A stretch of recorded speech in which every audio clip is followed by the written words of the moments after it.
Hi, എല്ലാവരും സുഖമായിട്ടിരിക്കുന്നോ? ഇന്ന് എനിക്ക് കുറച്ച് അത്തിക്കായ കിട്ടി. നമ്മുടെ ഒരു റിലേറ്റീവ് കൊണ്ടു തന്നതാണ്. അത് തോരൻ വെക്കാമെന്ന് വിചാരിച്ചു. അപ്പോൾ നിങ്ങളുമായിട്ടൊന്ന് ഷെയർ ചെയ്യാൻ വിചാരിച്ചു. അത്തിക്കായ പല വീടുകളുടെയും മുറ്റത്ത് ആർക്കും വേണ്ടാതെ ഇങ്ങനെ കിടക്കുന്നത് കാണാം.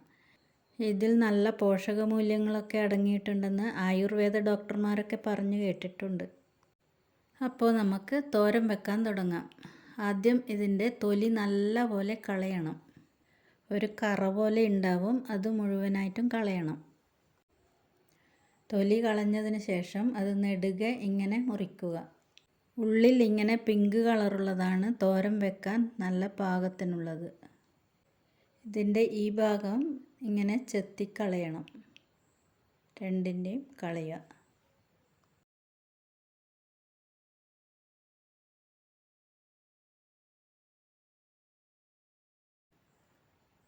കണ്ടോ, ഇങ്ങനെ ആവണം.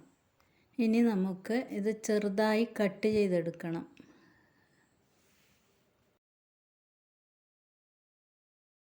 ഇങ്ങനെ എല്ലാം കഷ്ണങ്ങളാക്കി എടുക്കുക. അതിനുശേഷം കഷ്ണങ്ങളെല്ലാം അതിൻ്റെ കറ പോകാൻ ഒരു 5 മിനിറ്റ് അല്പം കഞ്ഞിവെള്ളത്തിൽ ഇട്ട് വെക്കണം. കഞ്ഞിവെള്ളമില്ലാത്തവർ അല്പം ചൂടുവെള്ളത്തിൽ ഇട്ട് വെച്ചാൽ മതി. കുക്കറിലെല്ലാം ചോറ് വെക്കുന്നവർക്ക് ചിലപ്പോൾ കഞ്ഞിവെള്ളം ഉണ്ടായെന്ന് വരില്ല. ഇനി നമുക്ക് തോരന് വേണ്ടുന്ന അരപ്പ് തയ്യാറാക്കാം. അതിന് ഒരു 1/2 കപ്പ് തേങ്ങയാണ് ഞാൻ എടുത്തിട്ടുള്ളത്. അതിലേക്ക് 1 ടേബിൾ സ്പൂൺ പെരിഞ്ജീരകം, 1 പച്ചമുളക് എന്നിവ ചേർത്ത് മിക്സിയിൽ പെട്ടെന്ന് കറക്കിയെടുക്കുക. അധികം അരയരുത്. ഇനി നല്ലപോലെ കഴുകിയെടുത്ത കഷ്ണങ്ങൾ നമുക്ക് കുക്കറിലോട്ടിടാം. അതിലേക്ക് ഒരു 1/2 ടീസ്പൂൺ പൊടിയുപ്പ് ചേർക്കുക. അതിനുശേഷം 1 ഗ്ലാസ് വെള്ളവും ഒഴിച്ച് സ്റ്റൗ ഓണാക്കി കുക്കർ നമുക്ക് സ്റ്റൗവിലോട്ട് വയ്ക്കാം.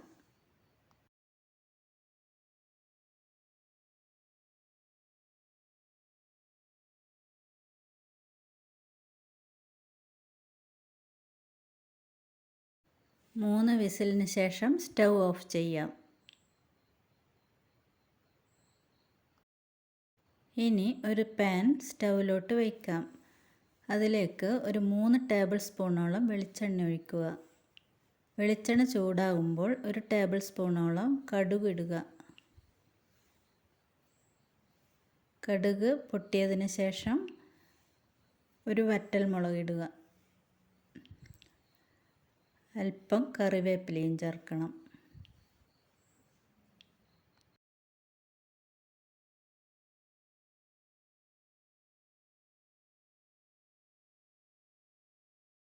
ഇനി നമ്മുടെ കുക്കറിലുള്ള അത്തിക്കായ അതിലോട്ട് ചേർക്കാം.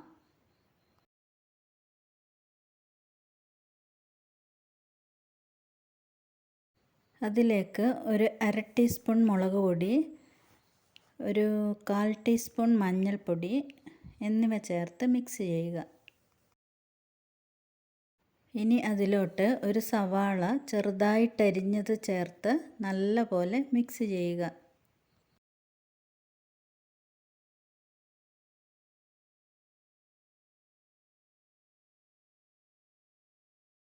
അതിനുശേഷം നമ്മുടെ അരപ്പ് ചേർത്ത് നല്ലപോലെ ഇളക്കുക.